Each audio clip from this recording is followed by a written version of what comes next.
Welcome back to the Michigan Business Beat, brought to you on the Michigan Business Network. Chris Holman here, and we're going to stay in Lansing right now. We're going to spend a little time with one of our most important business, I guess, anchors, you would say, Tim Daman, President and CEO of the Lansing Regional Chamber of Commerce. Good to have you on. How you doing?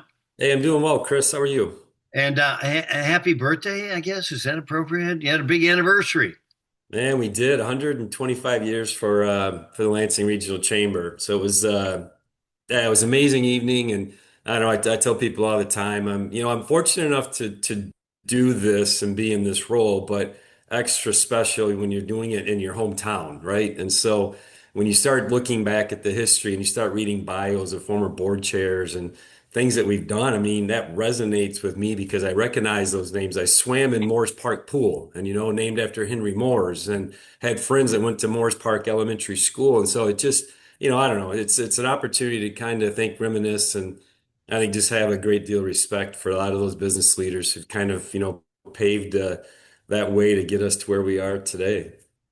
All the way back to Ransom Olds, for goodness sakes. That's pretty That's amazing right. stuff. That's right. Well, it's got to be personally gratifying for you. And you've been there, what, 20 years now? Is that right?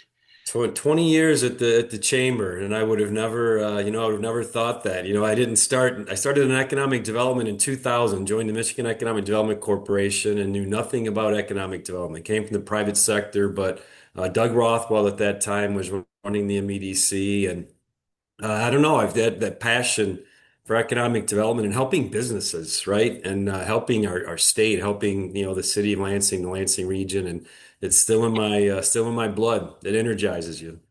Well, it is. And actually, 125 years of a chamber really speaks to the probably economic strength and evolution of the Greater Lansing business community.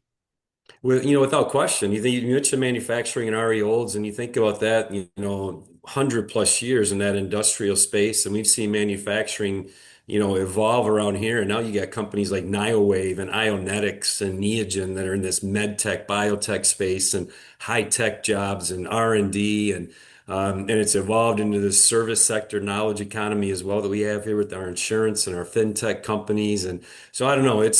I argue and maintain that our region, we have one of the most diverse economic bases in the state. When you start thinking about where we are, and at the same time, we have such an incredibly small private sector compared to other parts of our state and other regions that we compete with. And, it's dominated by higher ed and Michigan State University and the state government. And we shouldn't run from that. I mean, I think we have to embrace it. And I think sometimes over the years as a region, we've struggled with embracing state government as an asset for us. And sometimes it's hard to do that with the Yeah. craziness that goes on at the Capitol. But I mean, it is a micro part of our economy, and we need it to be continue to be a bigger part of our economy, especially downtown. Yeah, all segments are part of the solution, that's for sure.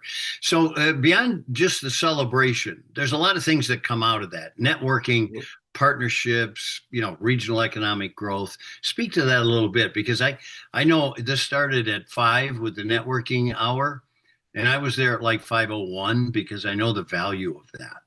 Yeah. You know what? I tell you, that's what chambers, when I started at the chamber, I'm not sure I really fully understood what a chamber of commerce, what its mission is and its value into the community. And you quickly learn it is about those relationships. And sometimes that networking word, I don't know that I like it. I know what it is, but I look at it as being that relationship building and that connectivity.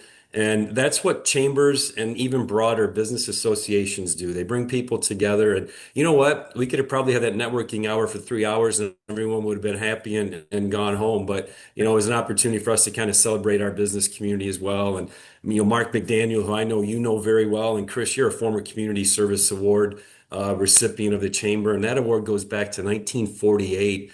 And I don't think we do a good job of telling the story on that and the people that have really impacted our community. So, but yeah, that networking and that connectivity hour was that was pretty powerful in there. It really was. And I want to make the point that I did not win it in 1948, okay? I know you did not. Okay, so let's talk a little bit very quickly about the chamber joining the Michigan Smart Trade Alliance, and our future business index has shown two things that cropped up we never saw before: uncertainty and tariffs. Tell hmm your members are feeling that.